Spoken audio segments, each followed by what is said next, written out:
Queridos hermanos, sean bienvenidos una vez más a este programa Confirma mi Fe. Esta vez vamos a ir explicando paso a paso lo que es el sacramento de la confirmación. Lo vamos a hacer con el catecismo de la Iglesia.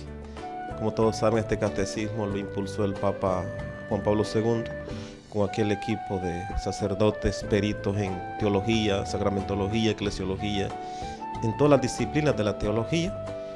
Este equipo estaba presidido por el entonces cardenal Joseph Ratzinger, que más tarde fuera Benedicto XVI, el sucesor de Juan Pablo II.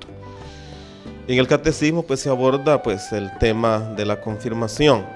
En el numeral 1285 nos dice el catecismo de la Iglesia que con el bautismo y la Eucaristía, el sacramento de la confirmación constituyen el conjunto de los sacramentos de la iniciación cristiana.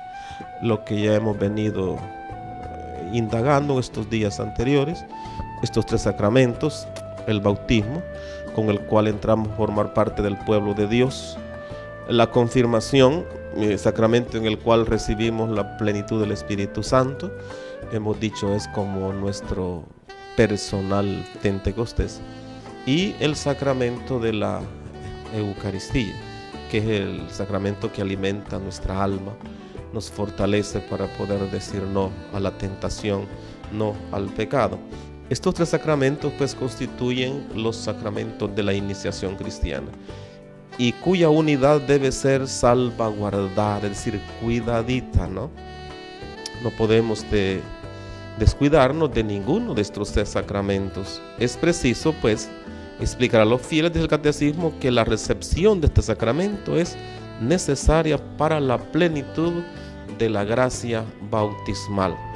Como ven, todo apunta al bautismo, que es el más importante en ese aspecto, porque nos convierte en hijos de Dios, dejamos de ser criaturas. Y entonces la confirmación viene a indagar eso, la plenitud del Espíritu Santo en nosotros, y la Eucaristía que nos alimenta. Y todo ello para salvaguardar el bautismo. En efecto, a los bautizados el sacramento de la confirmación los une más íntimamente a la Iglesia y los enriquece con una fortaleza especial del Espíritu Santo. Entonces no basta con que nos bauticemos, es necesario recibir los demás sacramentos. Y esto es importante para los padres de familia, ¿no? Tienen que ver si sus hijos ya recibieron, además del bautismo, el sacramento de la confirmación y también el sacramento de la Eucaristía. El orden de estos dos últimos no importa, puede ser primero la Eucaristía y luego la confirmación. De hecho, hoy con la nueva normativa en nuestra diócesis, tiene que ser primero la Eucaristía. Ya teniendo los 8 años, ya hay uso de razón, ya el niño ya sabe a quién recibe y ya puede recibir el sacramento de la Eucaristía. Y luego, al cumplir los 14 años, según la nueva normativa de nuestro obispo, recibir el sacramento de la confirmación.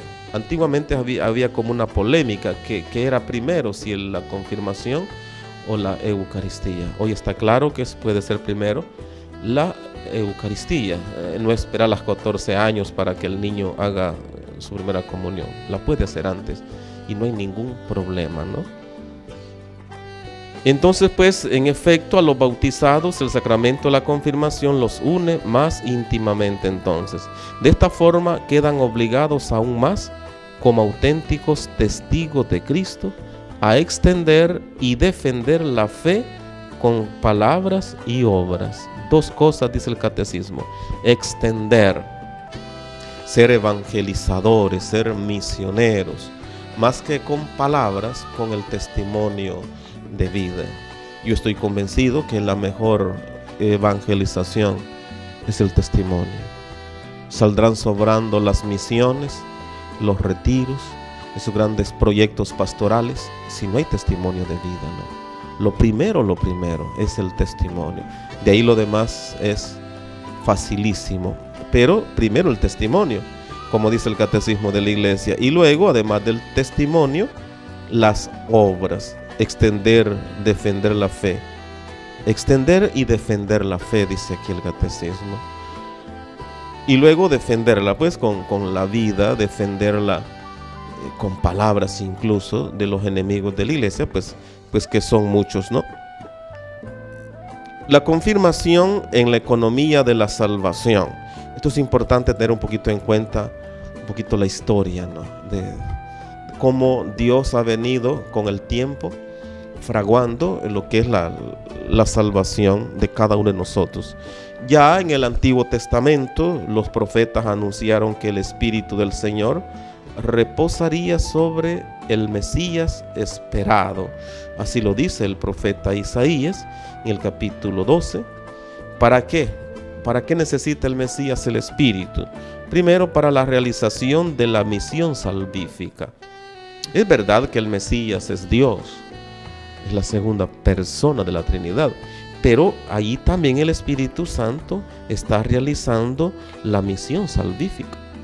Cuando estudiamos a la Santísima Trinidad, decimos que al Padre se le apropia la creación, al Hijo la redención y al Espíritu Santo la santificación. Y aquí es el Hijo el que realiza a través del Espíritu esa santificación. El descenso del Espíritu Santo sobre Jesús en el bautismo por Juan fue el signo de que Él era el que debía venir, el Mesías, el Hijo de Dios. Una especie de confirmación, ¿no? El Espíritu está confirmando que aquel hombre bautizado por Juan no es cualquier hombre, es el Mesías, es el Hijo de Dios. De hecho, la palabra Mesías significa eso, significa el ungido. Y nosotros de alguna manera, pues después de la confirmación, somos una especie de Mesías en pequeño, ¿no? Mesías para otros también, ayudándole a otros a alcanzar su santificación, su salvación. Y habían sido pues concedidos por obra del Espíritu Santo, toda su vida y toda su misión se realizan en una comunión total con el Espíritu Santo que el Padre le da sin medida, nos dirá San Juan en el capítulo 3 de su Evangelio. El Señor da sin medida el Espíritu Santo.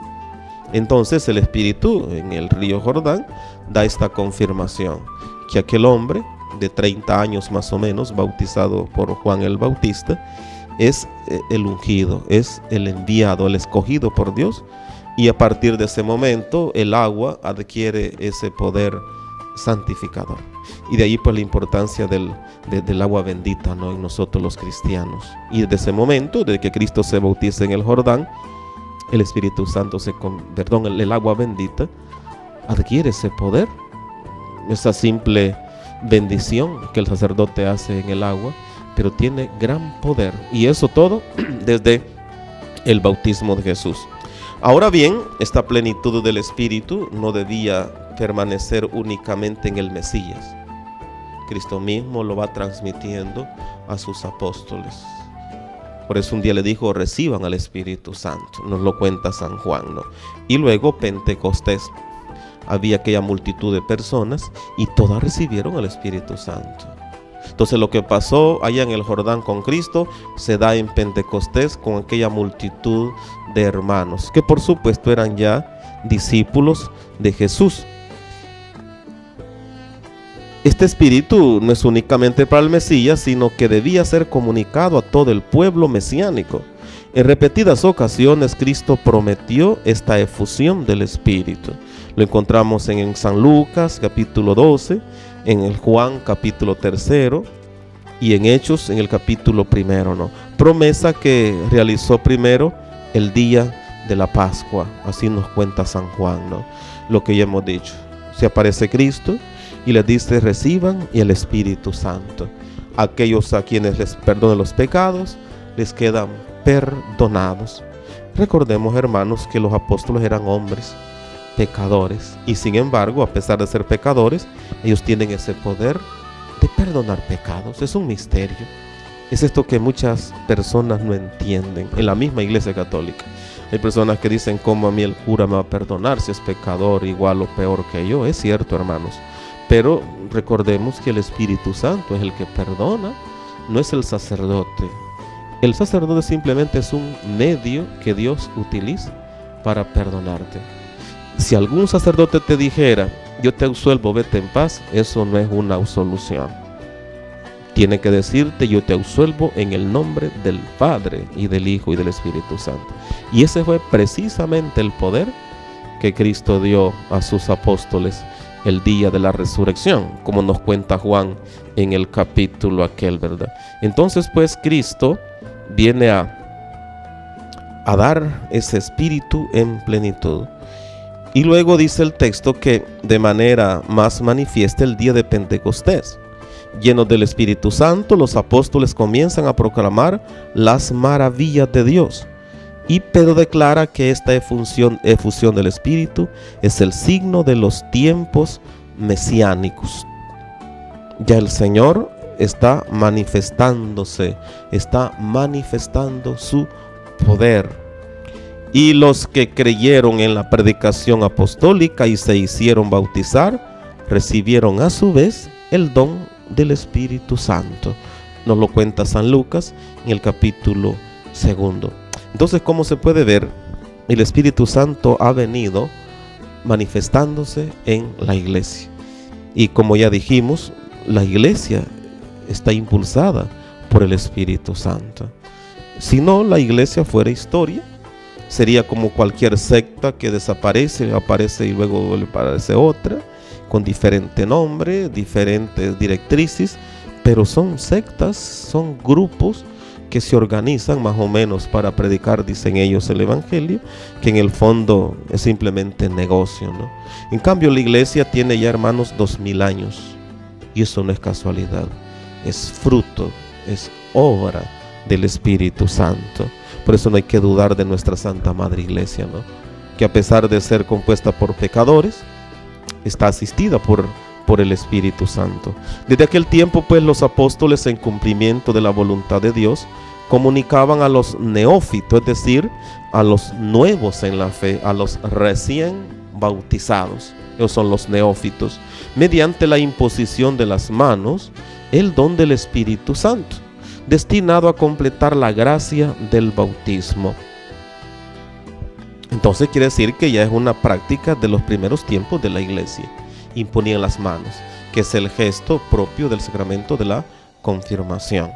Al igual que en la Eucaristía se imponen las manos y luego se convierte el pan en el cuerpo de Cristo y el vino en su sangre, igual imponían las manos y recibían al Espíritu Santo. Entonces, pues, ya de la primitiva iglesia se estaba realizando esta efusión. Y esto es importante, pues, recordar, hermanos, que nosotros en la confirmación recibimos al Espíritu Santo. Pidamos al Señor que nos ayude, los que ya somos confirmados, ¿verdad?, a mantener viva esa llama del Espíritu. Eso es un deber de todo cristiano. Que Dios nos fortalezca, pues, y no dejemos apagar esa llama. Al contrario, que se encienda más. Igual que la fe, como decía Juan Pablo II, se fortalece dándola, el Espíritu Santo de alguna manera también igual. Que el Señor nos bendiga a todos, pues, y que ojalá cada día crezca más en nosotros esa llama del Espíritu Santo. En el nombre del Padre, y del Hijo, y del Espíritu Santo. Amén.